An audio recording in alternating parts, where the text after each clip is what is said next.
Hello everyone, myself Kuldeep Payak, working as assistant professor in mathematics department MITS Jardin, Pali. So today we are going to discuss about a very important topic in engineering mathematics second semester, homogeneous differential equation of second order. So let we start. So first question arises here, what is homogeneous differential equation, also known as Cauchy-Euler equation? The equation of the form, look at the given form here.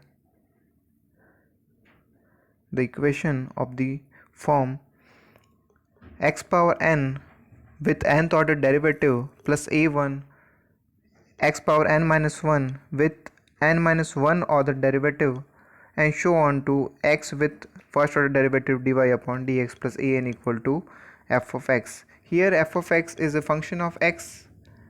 So how to identify that the equation is homogeneous or not? In each term of the differential equation, the degree of x and the order of derivative should be equal. Look at the first term, the degree of x is here n and the order of derivative is also n. In the second term, the degree of derivative is x n minus 1 and the order of derivative is also n minus 1. So in each term, the degree of x and the order of derivative should be equal. Then this type of differential equation is known as homogeneous differential equation.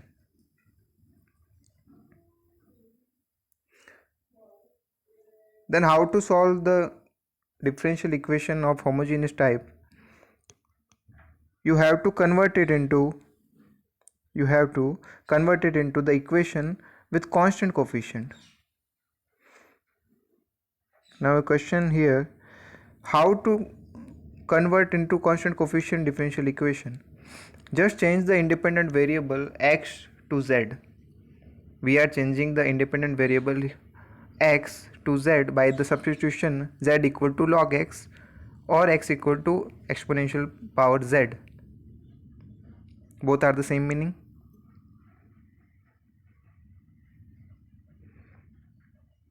The equation of the form is homogeneous because the degree of x and the order of derivative in each term are equal, where a0, a1, a2 are constant and the derivative is with the power of x in each term. So we substitute z equal to log x. By this substitution, what is changing here? The derivative d upon dy is changing into d upon dz.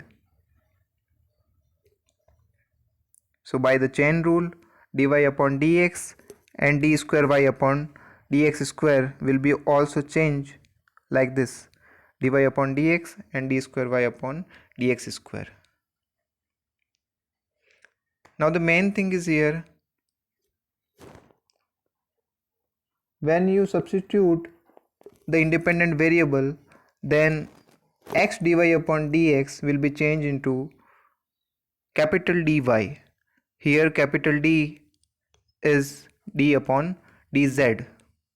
Okay, and the second order derivative with x square will be changed into this d square minus d with y by the chain rule. So the two main things are here. First, x dy upon dx will be changed into capital dy and x square with second order derivative will be changed into d minus 1 y. This and so on, the third order derivative will be changed like this. Okay तो जो main यहाँ पे important चीज़ थी वो ये थी कि z equal to log x जब आप सब्स्टिट्यूट करोगे तो जो डेरिवेटिव है वो चेंज होंगे. अब जब डेरिवेटिव चेंज हो रहे हैं तो किस टाइप से चेंज हो रहे हैं? फर्स्ट जो x d y upon d x था वो चेंज हो रहा है कैपिटल डी वाई में, और x square with second order derivative था वो चेंज हो रहा है डी माइनस 1 वाई में. तो ये मेथड आपको यूज़ करना है जब होमोजेनियस लीनियर डिफरेंशियल इक्वेशन दिखती है तो. Next, Look at the given example here.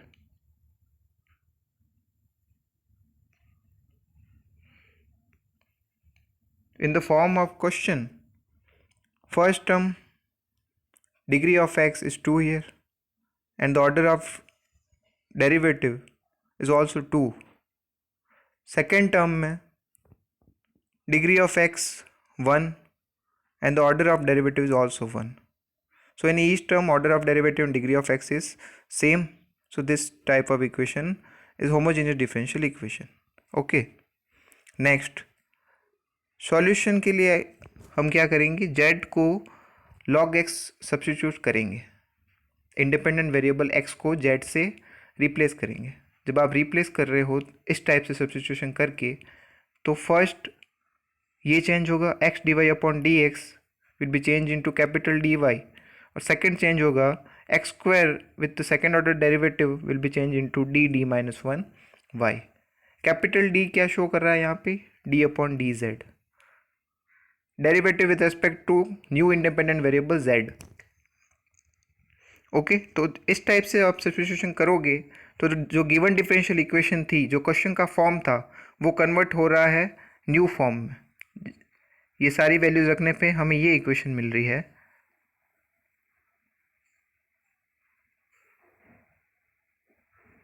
This is the new equation here. D d minus 1 replace कर रहा है second order derivative with x square, first term को इसको रिप्लेस कर रहा है. Second x d y upon d x replace हो रहा है डी वाई से, प्लस 2y कॉन्स्टेंट है एज इट इज़ आएगा. x को आपने रिप्लेस किया है एक्सपोनेंशियल पावर z से, log x रिप्लेस हो रहा है, जहाँ पे x है वहाँ पे एक्सपोनेंशियल फंक्शन रख रहा है. तो जहाँ जहाँ पे x था वो सारे इंडिपेंडेंट वेरिएबल चेंज हो रहे हैं z से. तो जो नया फॉर्म मिल रहा है क्वेश्चन का वो ये है, d square minus 2d plus 2y equal to E power z with z. So ये जो नया फॉर्म मिल रहा है क्वेश्चन का, ये है कांस्टेंट कोफिशिएंट के साथ में डेरिवेटिव्स. ये जो नई डिफरेंशियल इक्वेशन है यहाँ पे कांस्टेंट कोफिशिएंट है. जो फर्स्ट क्वेश्चन हमें दे रखा था वहाँ पे x की टर्म्स दे रखी थी, इनके कोफिशिएंट में x की टर्म्स दे रखी थी, वेरिएबल्स दे रखे थे. लेकिन यहाँ पे जो नई इक्वेशन मिली हमें सब्स्टिट्यूशन करने पे, वो हो गया है कांस्टेंट कोफिशिएंट वाला क्वेश्चन. सो कांस्टेंट कोफिशिएंट वाला क्वेश्चन में आपको कंप्लीट सॉल्यूशन मिलता है. C F plus P I, दो टर्म्स फाइंड करनी पड़ती है, सी एफ और P I.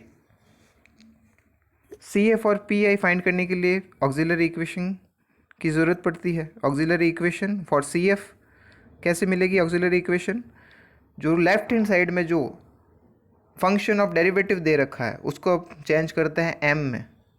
F of d will be convert into f of m and then f of m equal to 0. इससे जो इक्वेशन मिलती है वहाँ से हमें रूट्स फाइंड करना है, वहाँ से हमें रूट्स फाइंड करना है.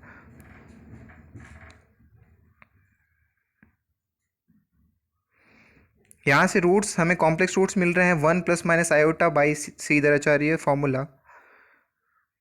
सो ये रूट्स कॉम्प्लेक्स रूट्स हैं. और जब कॉम्प्लेक्स रूट्स होता है, जब कॉम्प्लेक्स रूट होता है, जैसे alpha plus minus iota beta complex root मिलते हैं, तो जो सी एफ है कॉम्प्लीमेंट्री फंक्शन है, वो बनता है e power alpha Z into C one cos beta Z plus C two sine beta Z. Beta is here imaginary part, alpha is real part. So CF will be e power z c1 cos z plus c2 sin z. Roots था वो था 1 plus minus iota. So 1 is real part in the power of exponential function and beta is also 1. So here cos beta z cos 1z plus sin 1z e power z c1 cos z plus c2 sin z. In last जो हमने substitution किया है z equal to log x, उसको आप वापस रखोगे, क्योंकि जो क्वेश्चन दे रखा था, जो मेन क्वेश्चन था, वो x की फॉर्म में था. तो आपने जो सब्स्टिट्यूशन किया है z equal to log x, उसको फाइनली हम वापस पुट करते हैं. z equal to log x put किया तो सी एफ का फॉर्म मिल रहा है x की फॉर्म में. दिस सी एफ के बाद में पर्टिकुलर इंटीग्रल फाइंड करना पड़ता है P I. when question is in the form fd y equal to q, then pi is equal to q upon fd. Here what is q? Z with function of z, exponential function z is z upon fd. Fd is here d square minus 2d plus 2.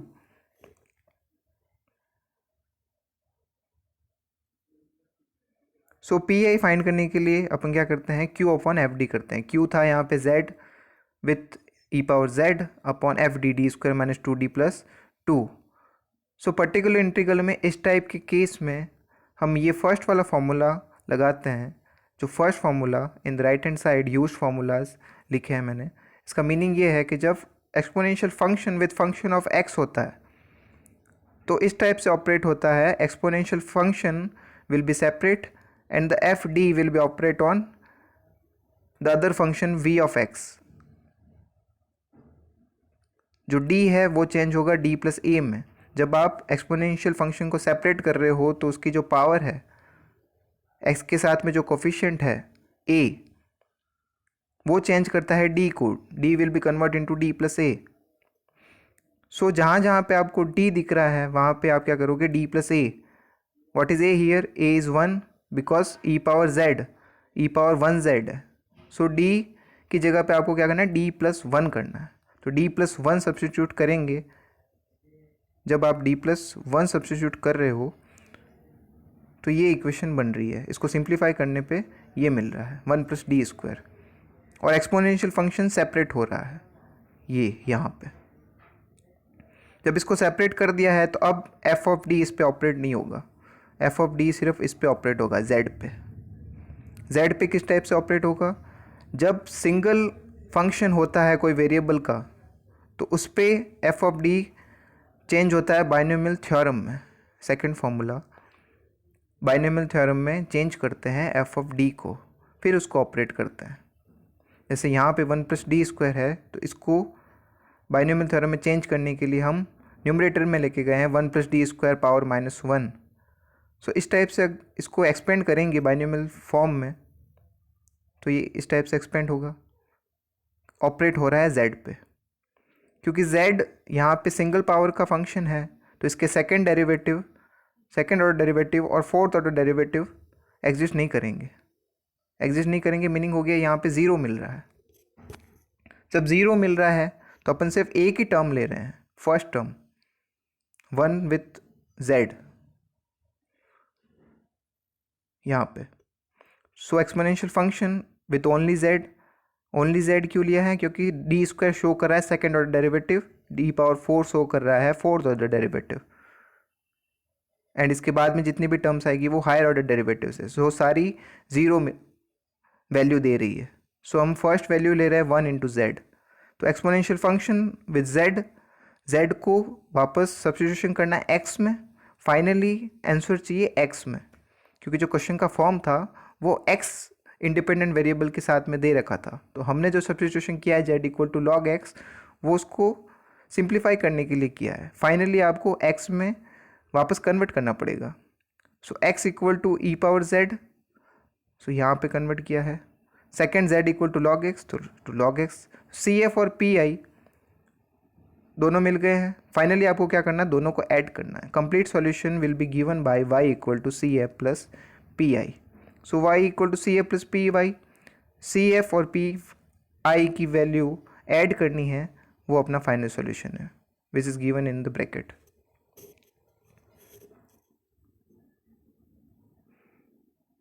Look at the second question.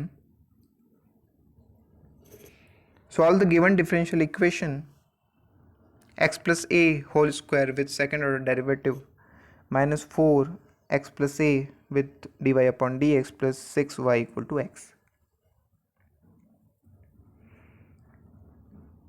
First ये homogeneous है कि नहीं है इसको identify करना है.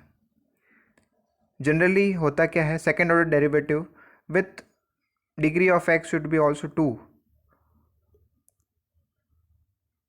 लेकिन यहाँ पे डिग्री ऑफ x नहीं है, degree of x plus a है. तो x प्लस a है हर टर्म में. x plus a square with second order derivative, x plus A with first order derivative. So change किया है यहाँ पे, जहाँ पे एक्स होना चाहिए यहाँ पे एक्स प्लस ए है, तो थोड़ा सा डिफरेंट टाइप से सब्स्टिट्यूशन करना पड़ेगा। जो आप x equal to E power z substitute करते थे, यहाँ पे x plus A equal to E power z substitution करेंगे।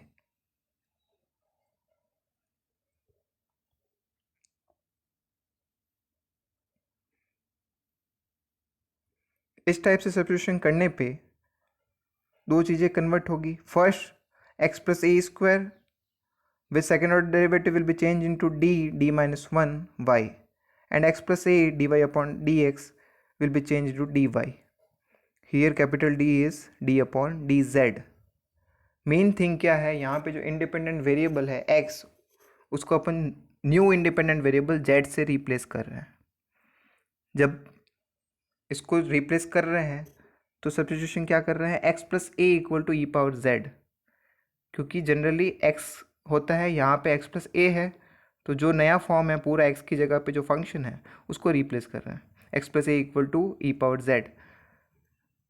यहाँ पे दो चीज़ें चेंज हो रही है, एक तो second order derivative with x plus A square first term, and second term x plus A with first order derivative. तो जो जो कन्वर्ट हो रहा है उसको आप क्वेश्चन के फॉर्म में लिखोगे, वैल्यू पुट करने पे हमें नया इक्वेशन मिल रहा है D minus one Y minus four D Y plus six Y equal to E power Z minus A. Right hand side में E power Z minus A कहाँ से आया, x की वैल्यू पुट की है in the terms of z। इसको simplify करने पे ये इक्वेशन मिल रहा है with constant coefficient, second order differential equation with constant coefficient. 5 and 6 are constant here. वापस आपको सी एफ और पी आई फाइंड करने हैं, because complete solution y equal to C F plus P I, complementary function plus particular integral. C F के लिए auxiliary equation होती है जो एफ डी होता है, जो क्वेश्चन का फॉर्म होता है F D Y equal to Q. So F D D square minus five D plus six here change into M square minus five M plus six. Roots मिलेंगे यहाँ पे m की वैल्यू 2 और 3, real and different. जब real and different roots होते हैं तो C F बनता है in the power of, roots will be in the power of exponential function c1 e power 2z plus c2 e power 3z, two constant here because two roots available। cf find करना है, cf जब find किया है तो z की power में मिल रहा है, तो z की पावर को वापस आपको चेंज करना पड़ेगा x की फॉर्म में, क्योंकि z था log ऑफ x प्लस ए।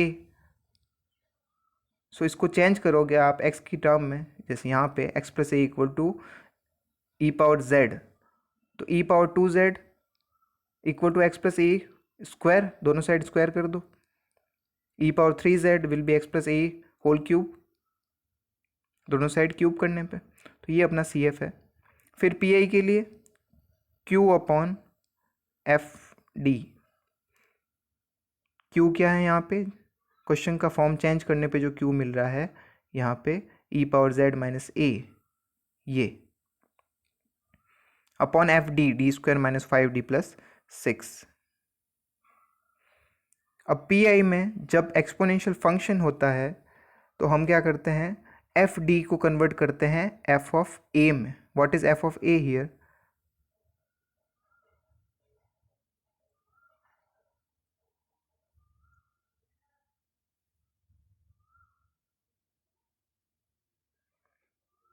जब पी आई में एक्सपोनेंशियल फंक्शन पे ऑपरेट करना है एफ ऑफ डी, तो F of d will be convert into f of ए।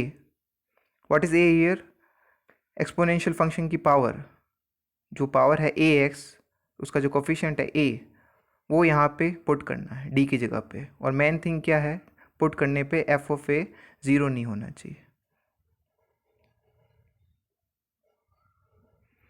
जब हम यहाँ पे पुट करते हैं पी आई में, E power Z first term थी, तो ई पावर जेड पावर है वन, तो डी की जगह पे वन पुट करोगे।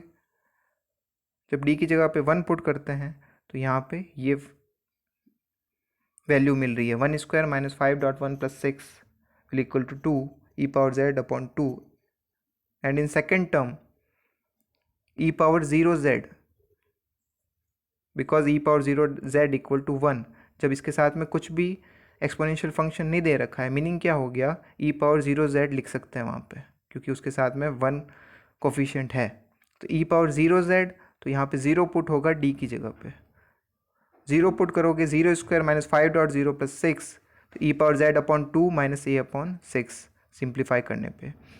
इन लास्ट z को वापस कन्वर्ट करना इन टर्म्स ऑफ x में कन्वर्ट करने पे ये वैल्यू हमें मिल रही है। थोड़ा सा सिंप्लीफाई करना है, एलसीएम लेके x अपॉन 2 प्लस ए अपॉन 3।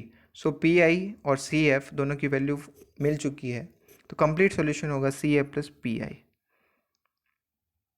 सी एफ ये था और पी आई ये, दोनों इक्वेशन को आपको ऐड करना है, वो अपना फाइनल सॉल्यूशन है। So what is main thing here, जब होमोजेनियस डिफरेंशियल इक्वेशन का क्वेश्चन आता है तो उसमें आपको उसको चेंज करना है with constant coefficient higher order differential equation में चेंज करना है by substitution z equal to log x।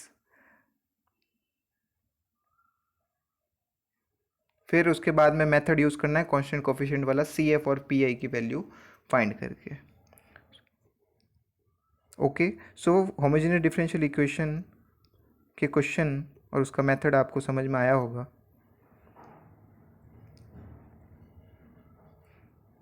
Homogeneous differential equation easily solve होती है constant coefficient higher order differential equation में कन्वर्ट करके by substitution. If any question please comment there. Thank you.